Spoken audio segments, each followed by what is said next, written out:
Doesn't matter if you're at the Bellagio, on FanDuel, or at the video slots in your local gas station, the house always wins. And that has never been more obvious than basically right now in baseball. The house is not one of these sports books. It's not one of these slot machines that I'm talking about here, but the house in this case is Major League Baseball. And with Major League Baseball's long history with gambling,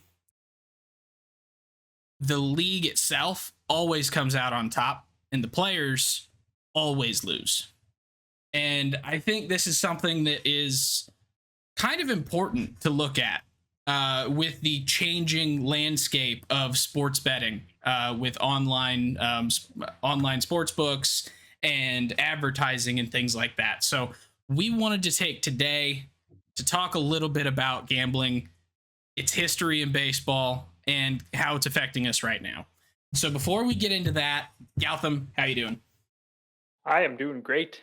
But I was sad to hear the news on Monday. Was that Monday? Um, The about everything going on in baseball with I, gambling I and think that was yesterday, wasn't it? Tuesday. Okay, Yeah. Tuesday. It's been a long week.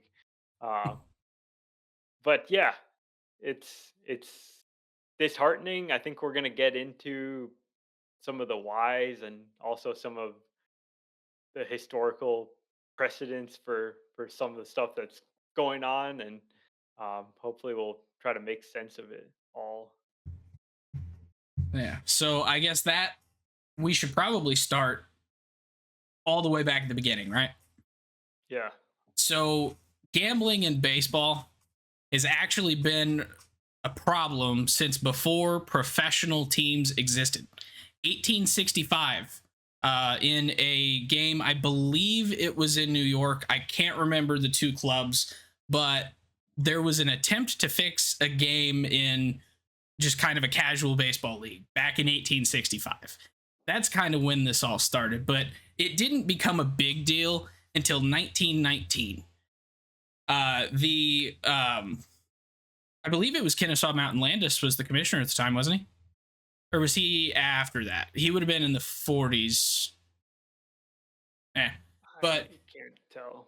anyway, I don't know. 1919, the Chicago White Sox and the Cincinnati Reds face off in the World Series. 8 players for the White Sox. There's evidence for 7. There's suspicions that are now kind of, people are like, I don't think he actually participated for the 8th, and I'll talk about him in a minute. But 8 players on the Chicago White Sox worked to fix the World Series to where they would lose and benefit with a bookie in New Jersey. So that is the original baseball gambling scandal. Everyone knows it now as the Black Sox. Shoeless Joe Jackson and 7 other players banned for life. Shoeless Joe, one of the best baseball players of the early 1900s, probably should be in the Hall of Fame. But because of fixing the games and gambling, that set the precedent for basically the next 120 years in It's always baseball. a bookie in New Jersey. I'm telling you, man. It's always a bookie in New Jersey, except for when we get to 2024, that's a bookie in LA. Yeah. But then we didn't even have to go more than 5 years before we got to the next scandal. New York Giants outfielder Jimmy O'Connell in 1924 actually offered to pay the Philadelphia Phillies shortstop to fix the final 2 games of the season. The Phillies were basically out of it, or were out of it, and the Giants were in an incredibly close pennant race. So he offered to pay the Philly shortstop to fix the games and basically send the Giants to the World Series. That shortstop ended up going to Kennesaw Mountain Landis and reported this incident, and Jimmy O'Connell and the manager of the Giants from that season were both banned for life that following year. Jimmy O'Connell is the last active player to be permanently banned for life by the MLB. 20 years after that, the Phillies owner, William Cox, was banned for life for placing only 15 to 20 total bets on his team to win Those bets were between $25 and $100, which this is back in the 40s, so that's a lot of money at the time. It was a really poor decision on his part because they only won 64 games that year. They were terrible, but he was forced to sell the team and is permanently banned from baseball by who is the commissioner? Say it with me. Kennesaw Mountain Landis. So the man was not very good with race relations, but he hated gambling just as much. So terrible commissioner. Glad he's dead. Ooh, did I say that out loud? I think you did. You can cut that later. We could cut that later. Everything was kind of calm until 1989, though, when Charlie Hustle, Pete Rose, was found to have been gambling on games that he not only managed, but played in as a player manager for the Reds. And he agreed to a permanent ban. But this is after he had quit playing and was just a manager. So he does not count as the active player to be banned for life. So that's kind of the big scandals in baseball history. But the point of that being, over 70 years, from 1919 to 1989, every single thing is gambling is bad. Gambling should not be a part of baseball, period. No ifs, ands, or buts. If you do it, you're gone. And that's the big thing. No ifs, ands, or buts. We're going to get into what the rule specifically says, but it's cut and dry. It's black and white. There's no gray area in there at all. Well, oh yeah, go ahead. The one thing that I was thinking though is there really haven't been that many gambling scandals, probably because of that rule, but also because there was probably no way to track a lot of this. There's no way that those are the only times that rule was violated in the history of baseball. Yeah, and I mean, there's other examples that were public. Those are just like the four big ones that people know. The ones where people were permanently banned. And but it's something just to keep in mind as we talk about the present day, where everything's under scrutiny and everything is recorded. You know, there's no flying under the radar. You'll come to realize very quickly. Like all four of those examples that I just named are pre-internet era. So you can't gamble through the internet, or you couldn't because there wasn't any internet. So you had to find a bookie in person, place your bet, then go and collect. So unless someone was actively following you or ratted you out, you probably got away with it. Unless it was like the 1919 Black Sox, where it was kind of obvious that they were fixing the games because they were by far, in a way, the best team in baseball. And then their ace and their number 2 pitcher lost all 5 of their games. Horribly. They lost them horribly. So I guess the other point, if you're going to fix a game, do it well. But don't fix games. So I think we should maybe talk about the rules a little bit and what they actually are. So the rules on gambling in the MLB can be found in 2 places. The first place, the rules as they have been written essentially since 1900, are found in the rule book, Rule 21. Do you know when this rule dates from? I don't know exactly. Okay. But I know that some form of this rule has been around since 1900. It's definitely changed over time a little bit, the wording for sure. But MLB rulebook, Rule 21, subsection D, paragraphs 1, 2, and 3. That is the cut and dry. Any player, umpire, club, or league official or employee who shall bet any sum whatsoever on any baseball game in connection with which the bettor has no duty to perform shall be declared ineligible for 1 year. Any player, umpire, yada, yada, yada, bets any sum on any baseball game in connection with they do have a duty to perform shall be declared permanently ineligible. So this is not the Bach rule. Like, there's no interpretation to be had. There's no mistaking what this rule means. These 2 rules mean that you just read. And then there's a third part of that rule, which I'm going to read because it's going to come up again later. Any player, yada, yada, yada, who places bets with an illegal bookmaker or agent for an illegal bookmaker shall be subject to such penalty as the commissioner deems appropriate in light of the facts and circumstances of the conduct. So that was basically the entirety of the gambling rules for baseball for a long time. And it worked out really well for at least 70 years, right? I mean, that's literally what we were just talking about. Like, there wasn't any internet, so it was a lot harder to gamble in the first place, at least gamble like large amounts of money. And so it was pretty easy to just say, okay, you bet on baseball, you don't have an effect on the game, 1 year, period. You have an effect on the game, gone forever. If you do it through an illegal bookie, you're potentially gone forever as well. That's not how things work now, because this is something that gets negotiated in the CBA. So there are further and more specific rules on gambling in the CBA. I don't know, Gowie, if you have any specific ones you want to talk about, or if you want me to just kind of do a general. I'll let you do the general overview. All right. So in the CBA, if you're looking for it, attachment 60, it's down on page 373. So it takes a lot of scrolling to find. But number one, no betting on baseball. And that goes for any baseball, amateur, little league, college, international, minor league, major league, anything. If you bet on baseball, you are violating the MLB's rules. So they get really specific. They also say any baseball events.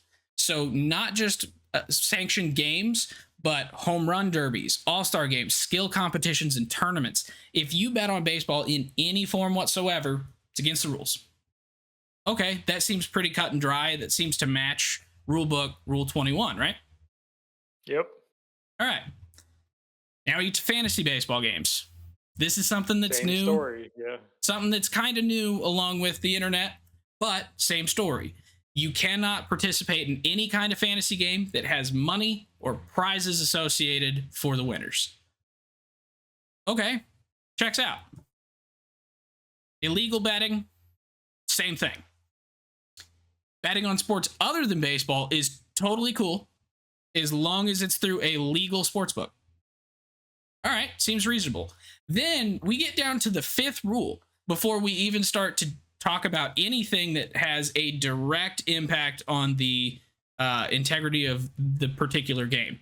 Game fixing and tipping or disclosure of confidential information.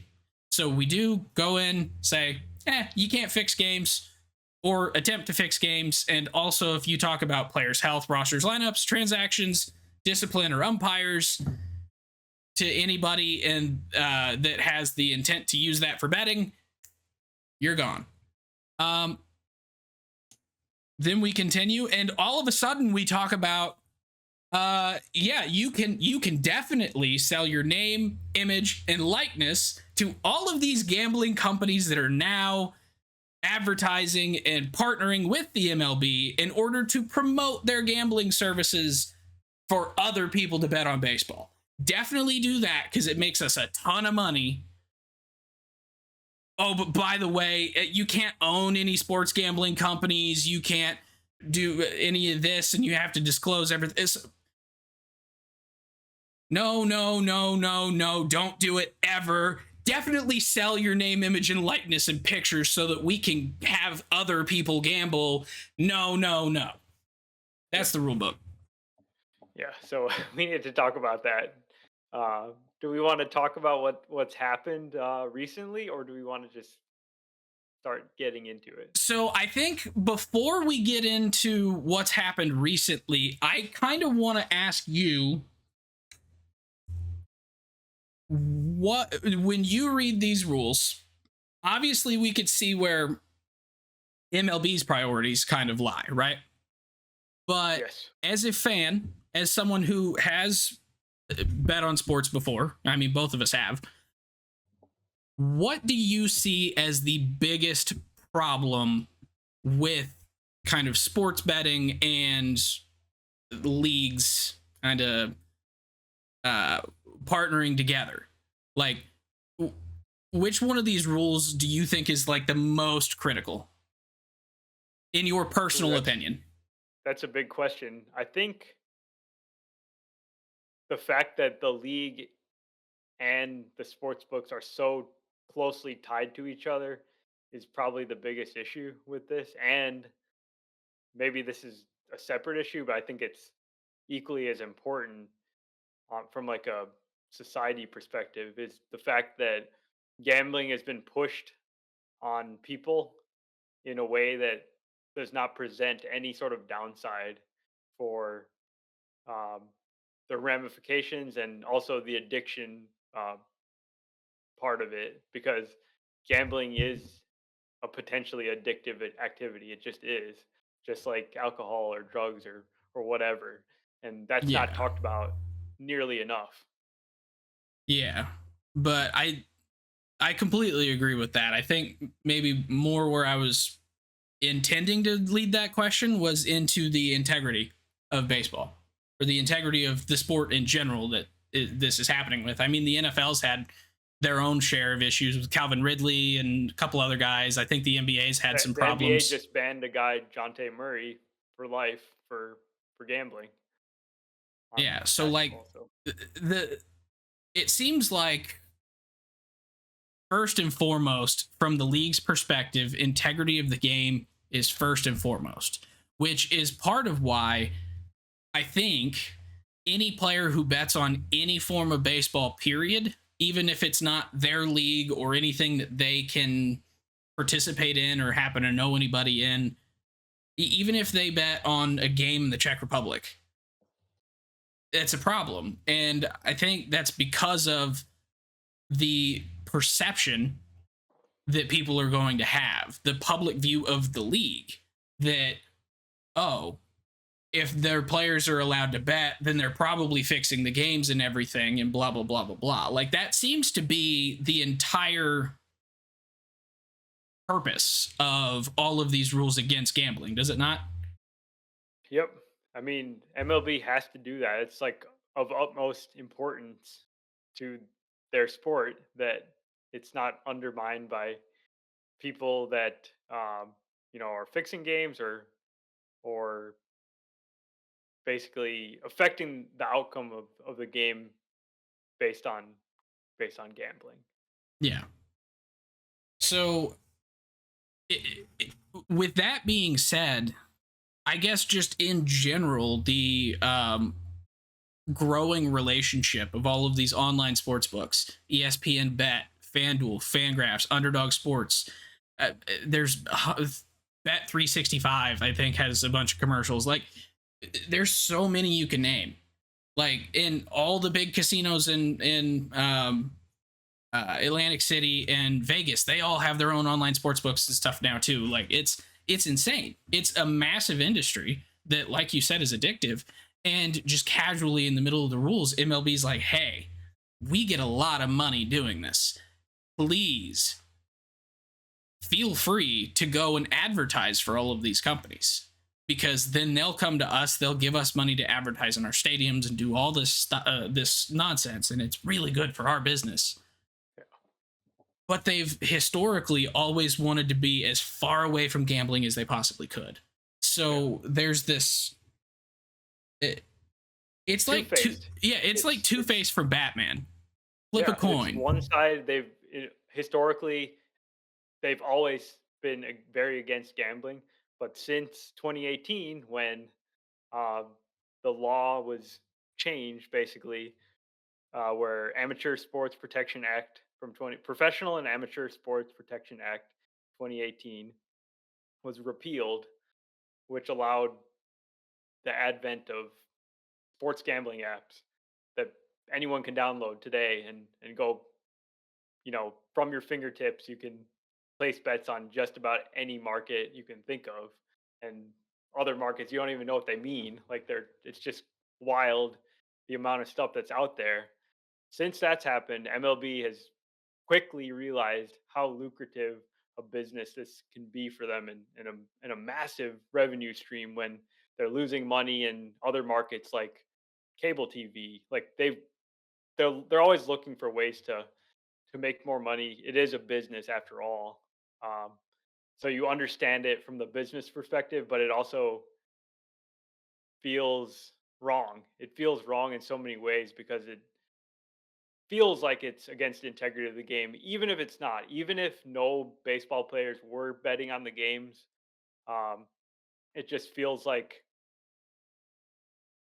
that's not where their interest should lie. Yeah, it feels tainted.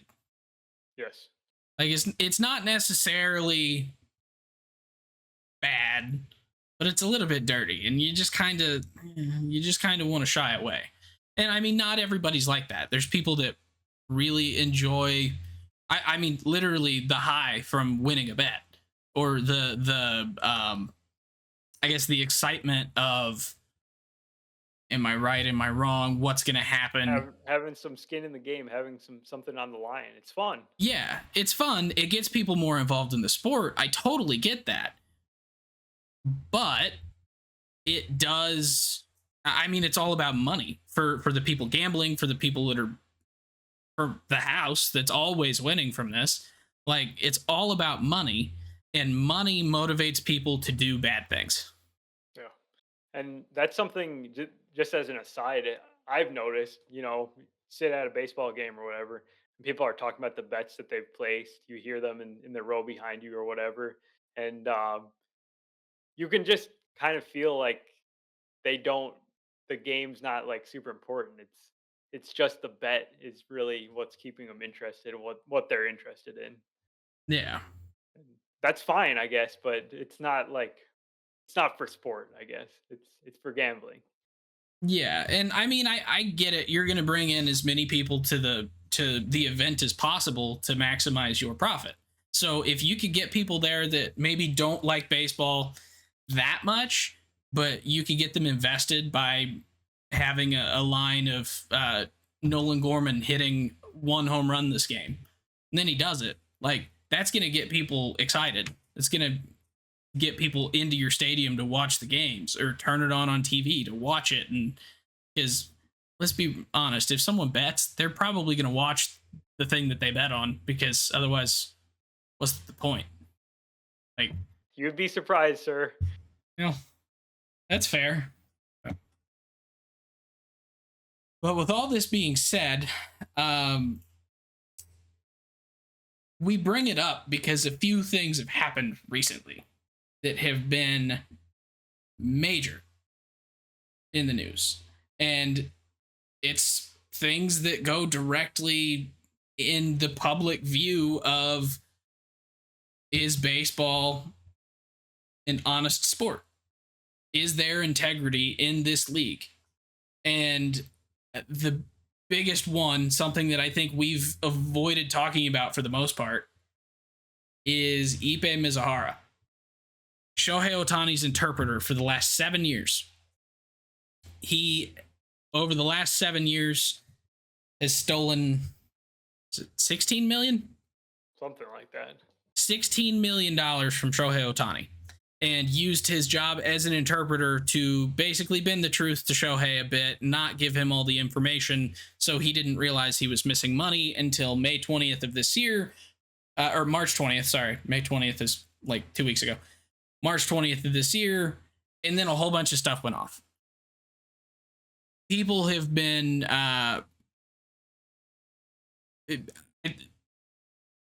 people have been incorrectly assuming that Shohei was directly involved and that Ipe is a fall guy. There has been a massive federal investigation into this, and basically what had happened is, over the last 7 years, Ipe has stolen $16 million from Shohei to pay back his gambling debts that he racked up with a bookie, an illegal bookie in the state of California. So that's where this all started, and where 2024 seems to have become the year of baseball gambling. So over the last couple months, Ipe pled guilty. this, I think, became official this week. Like he officially pled guilty to all of the counts. And Um, Otani was deemed the victim of the fraud, and he's totally off the hook for any wrongdoing. According to the Department of Justice, not according to MLB. And that's important because so many people are saying MLB and Shohei I, are covering this up. I thought MLB cleared him like way long time ago. MLB did, but this week, the DOJ also cleared Shohei Yeah. and made that public. And so, like, people have been saying MLB is covering it up. Ippei is just the fall guy for Shohei having a gambling problem, yada, yada, yada. That's not the case. Like, and so I just want to make sure that's clear and obvious. But Ippei gambling, well, one, the massive theft and fraud aside, because that's ultimately the main thing with this case is theft and fraud. But on the other side of it, he's gambling on sports. He says he never gambled on baseball, but it's an illegal bookie, so we probably aren't going to ever know that for sure. But either way, that big rule of anyone who places bets with illegal bookmakers, agents for illegal bookmakers, yada yada, shall be subject to such penalty as the commissioner deems appropriate. Well, in light of these facts, Ippei was banned for life. And with him pleading guilty, he will be sentenced in October. He's facing up to 33 years in prison. Like, so this is a big darn deal. Yes, it is. And I feel like if it was just the illegal sports betting, then that'd be one thing. But when you add in all the fraud and Theft and embezzlement, like, oh geez, yeah. And so that seems to have kicked MLB in the pants to where they're cracking down on gambling, period, across the league. Part of it is probably to distract a little bit from this situation because it's a PR nightmare. It is, because people are going to make assumptions and run with their assumptions because that's what we do in 2024. So with a large number of people assuming that Shohei is the actual problem, well, MLB's looking into other guys that have had some accusations of gambling against the rules here. And there's a couple guys recently that have kind of come up with that. The first being David Fletcher, who was a second baseman for the Angels for a long time when Shohei and Ippei were there. He's actually back with the Braves, trying to become a knuckleballer pitcher. Trying to become a pitcher, yeah. So, but on May 20th of this year, MLB announced an investigation into him for allegedly wagering on sports through the same illegal bookmaker as Ippei. So that is still under investigation. He's not been punished yet, but there's a very real chance David Fletcher is going to be punished in some way, shape, or form. And that was just kind of the first one. Like, he's not accused of embezzling or committing fraud or anything. He just gambled, but he did it illegally. So now the same rule that we've read, I think, twice now and talked about with Ippei, this applies directly to David Fletcher. Like, if they find this to be credible, they're going to punish him. And based on some of the other stuff, I wouldn't be surprised if it's like for a very significant amount of time. So, but in addition to David Fletcher, we just got on either Monday or Tuesday a major news bomb that 5 players have been punished for various gambling situations. And I want to separate these into 2 groups. And after the first group, I want you to give me your opinions on this. The first group, Michael Kelly, a minor leaguer for the Athletics. Jay Groom, a minor leaguer for the Padres, who was also in the Red Sox organization for a while before he was traded. Andrew Salfrank, who has played up for the Arizona Diamondbacks but is currently in the minors. And Jose Rodriguez, who has played in the majors for the Phillies but is in the minors right now. All of them on various legal gambling platforms have wagered less than $1,000, but they were betting on baseball. Not games they were playing in, but baseball. And according to the rule, they get a 1-year suspension. All 4 of them handed down the exact same day. So, I'm not going to put you in a box. Give me your thoughts on these 4 guys. Yeah, so these 4 guys, obviously didn't bet a lot. They bet really low amounts of money. I think the guy who's on the A's, you know, he gambled like a I think, hundred dollars yeah, I think or his was something, and $99. $99, and he won like 120, I think, or Yeah. whatever. So he made like $20. It's not like he made a bunch of money. Um, it's like the other major fallacy in gambling where people somehow think that they're like good at it. And these guys, especially, they probably thought, I'm a professional baseball player. I know a little bit better than these other guys. I know better than the books, house always wins. But he's clearly not paying in dollars or tens of dollars or hundreds of dollars. He's paying in hundreds of thousands of dollars of salary that he's gonna lose for this entire year. So it's a pretty big deal. So I And think the maybe the right way to phrase it with players specifically gambling, they're not gambling with money. They're gambling with their careers is what they're doing. yeah, They're gambling their absolutely. career away to win $30 at a time. When these Yeah. guys, if they make the 40-man roster, are making basically $4,000 a day, or yeah, $4,000 a day minimum during the baseball season. So Yeah. like, and Andrew Salfrank and Jose Rodriguez, they're in that group. Like these guys are making $4,000 a day when The they're in the A's guys majors. made it to the majors this year too, I think. Which guy? Don't remember Michael Kelly. Okay, yeah. Yeah. And Jay Groom was close, I think. Like he was Yeah. during spring potentially gonna be going for a bullpen spot, I think, for the Right. So these Padres. are all. So we're talking about 4 guys that are all basically fringe major leaguers.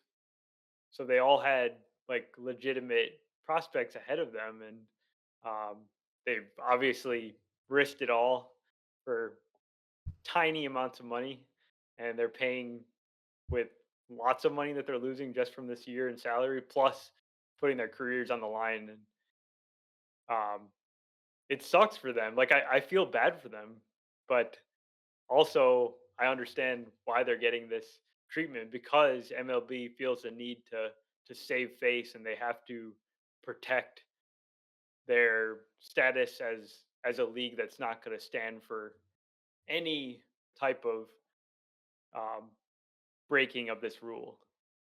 Yeah. And at the same time, like you kind of feel bad for them because they're losing a whole year of their career. Or for some of these guys, it might actually end their career.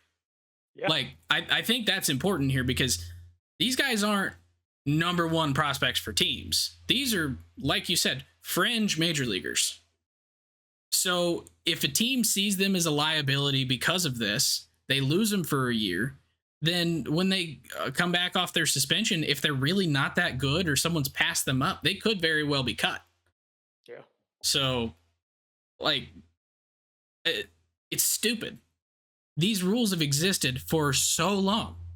Like the the main thing that they broke, betting on baseball, doesn't matter that they're doing it through online sports books, which by the way can be tracked incredibly easily. And because MLB is partnered with basically all of the sports books, it's really easy for them to get that information for the players. Like, so I don't know why these guys think that this is a good every idea. every single clubhouse in MLB has a print rule to be kept posted. A printed copy in English and Spanish of this Rule 21 should be kept posted in the clubhouse. And they also have like I think they have trackers in clubhouses where you will like get flagged if you place a bet in an MLB clubhouse, and that's going to continue to get stronger. I believe. I think they're going to find ways to make it so players are like immediately flagged if they ever try to place a bet. Yeah.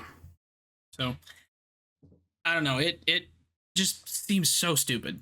You could gamble on any other sport you want, but why are you dumb enough to gamble on this one?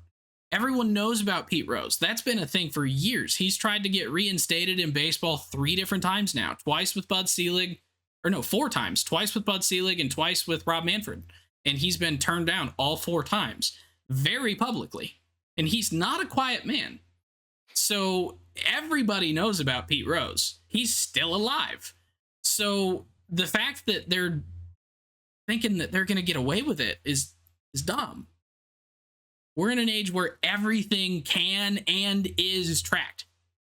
Everything. Period. So I don't get it. But the sad part is they're not the stupidest guys of the week. They are not, and they're also there will be stupider guys in the future. That's the thing. Oh yeah, I'm sure of. Yeah. But the stupidest guy of, I don't even want to say the week. I want to say the stupidest guy since eBay. Okay, he's not even the stupidest guy of the year. No, I mean eBay he stole $16 million from like the biggest superstar on the planet.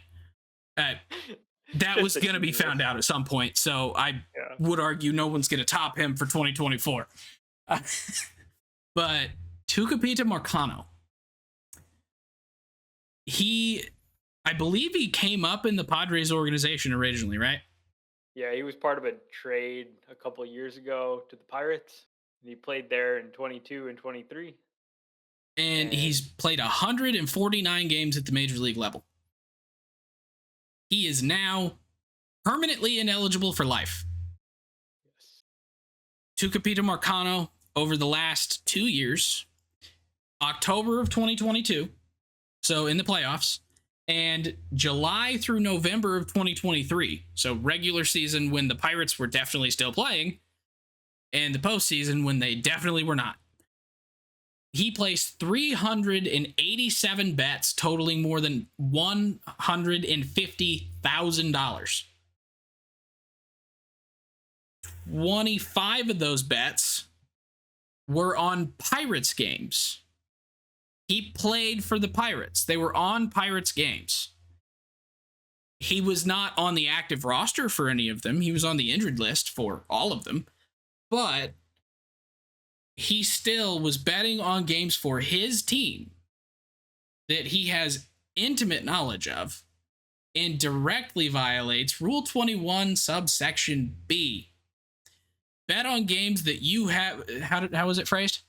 Bet any sum whatsoever on any baseball game in connection with which the bettor has a duty to perform shall be declared permanently ineligible.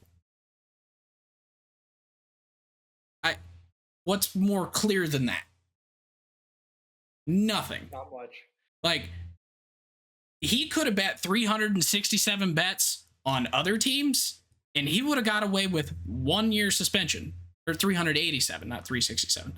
387 bets on other teams, and he would have just got 1 year. But because he bet 20 times on his team, he is the first active player since Jimmy O'Connell all the way back in 1924, 100 years ago, to be banned for life.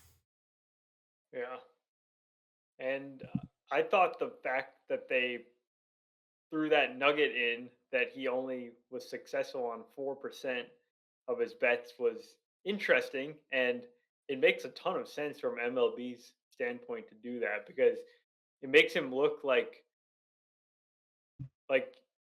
it makes him look like a super unsuccessful bettor, which he was, and it makes it to the point where like, hey, this guy didn't like get away with it. This guy wasn't like winning a bunch of bets with his insider knowledge or whatever. Yeah, and I mean it also kind of shows you that no matter which player is doing it, like they're not likely making money. Like they don't have that much knowledge that they can see the future and properly or like successfully do all these parlays and things on baseball. Like there's not a way to fix it so that you can win parlay after parlay after parlay, which is what he was betting. Like if he was doing Well, individual things, I'm guessing he would have done it quite a bit better. But well, we can't never know that answer, but well, I mean, um, if it's 50-50 on a probability to win something, I mean, it would never be 50-50 because that's not how lines work.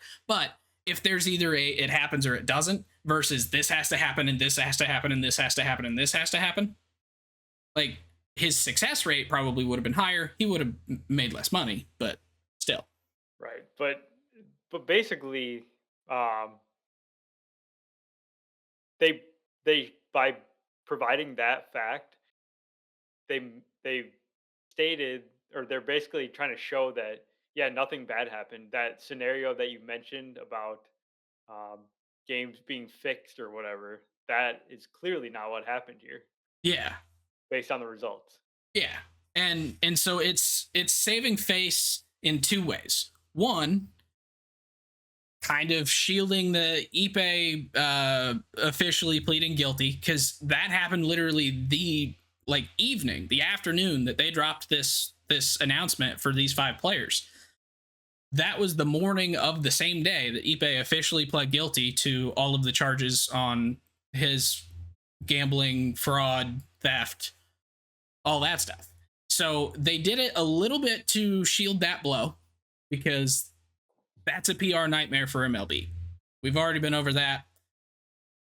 But at the same time, releasing that information about his success rate is helping shield MLB's integrity by saying, we got the guy fairly quickly. I mean, October 22 and November 23, like investigations into that stuff take a while to be able to prove it. So like they've been aware and they've been actively investigating it and they came up with the decision. They followed the rule and you can't really argue this. It's not like suspensions for throwing it a batter. Right. Like There's no, like we've been saying the whole episode, there's no gray area here. yeah, this is so incredibly black and white. Yeah. So So I don't feel bad for him. I kind of feel bad for the other four, but I especially don't feel bad for him for committing this violation. And good yeah, on MLB for, they did exactly what they had to do here. yeah. Now you could definitely make the argument that why is this the thing that MLB is really strict about and really specific with their punishments, but they seem really lax in other areas that we're not going to mention now. I I would agree. There's things that are worse than gambling that some MLB players in the last couple years have been accused of or caught doing or being investigated for that from a societal perspective are infinitely worse. Yep. This is peanuts compared to some of those other things. This one is also incredibly easy to prove, incredibly black and white, and directly affects the integrity of the sport that so many people watch. So it's really easy to go, okay, you gambled, bye. The other things, even though there are many players that I think should be permanently banned from baseball for other reasons, it's not as simple. And you can be upset with the punishments that people are or are not receiving. But I mean, at least Major League Baseball's upholding some of the rules. So Mhm. Yeah, I think I just wanted to hit on one other thing. You mentioned the speed of how fast this happened. It was something that happened in recent, like it was last season, right? yeah, March of Yeah. 23, or sorry, November of 23. So the end of the World Series. Yeah, and that is collaboration between MLB and their partners, the sports books, who are able to do this, and that's going to continue to improve. Like they're on this. They're focused on this. It's not something that's going to be able to slip under the radar. It's going to come out really quickly. Yeah, because I mean, even from the sportsbook's perspective, this is really bad. If people think there's Yeah, no it's horrible. integrity in the sport, then people aren't going to want to gamble on that sport. Absolutely, yeah. So it makes sense that they're going to help MLB with this. So if you're a baseball player, I don't even think you have to be professional. If you're a baseball player, do not bet on baseball, period.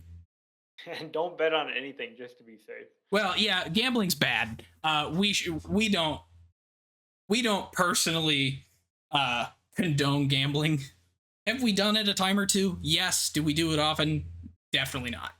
I think gambling has its place. I think it can be a fun activity for It people to do. can. I just think the way it's been promoted and the way that it's become so popularized, it has gone so far in the extreme bad direction that Well, I nobody just don't warns like. you of the bad side of it. Exactly, exactly. Like everything is bet $5, win 100 no matter what. Yeah. Okay, that sounds great. Except one, it's not actually $100. It's 100 credits that you could use within the app. You have to use them or they go away after so much time. And you can't just cash it out. So you're not going to get $100 by the end of it. And then they've baited you in, and it's really easy to put money into an app, not as easy to get it out. And it's just, there's so many things with it. And then it's addictive. Like, It wasn't rolled out in a responsible way. People aren't educated on the downside or in some cases their own personal um, limits that they need to set for themselves. Like yeah, most people don't have betting limits. They just say, "Oh, it's $5 here, it's $10 there," and that can obviously snowball, devolve into something extremely dangerous. yeah. So I don't know, but I don't know what MLB is going to do to, like, I think they're doing the best they can with this particular situation from an enforcing their rules perspective. But I really do think that MLB needs to reflect on their relationships with some of these big companies. And if they can partner with them, that's fine. Like, I get it. But they need to almost force their hand a little bit more to educate their fans. Yeah, Like, it'd be interesting if they have the same uh, idea as us, or if they just want to continue to kind of just let things go under the rug and not really talk, like be okay with talking out of both sides of their mouth yeah. as they have been doing. Also, this is a really nitpicky thing. Can they move that rule in the CBA from being section 1 paragraph G to being a separate section so that it's all the do nots and then there's a separate section for you can? Because it just looks really bad when you're like, don't do this, don't do this, don't do this, don't do this, don't do this, make us a lot of money, don't do this, don't do this. It looks bad.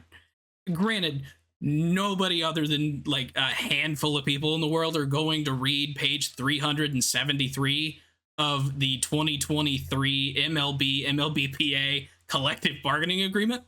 And that's exactly why it's in there like that. Yeah. But I don't know. It almost looks like they don't care so much about that part, which maybe is true, but it when I go back and read it, it just looks a little bad. You got any final comments on baseball betting suspensions from historical now rules? Anything? Any final comments?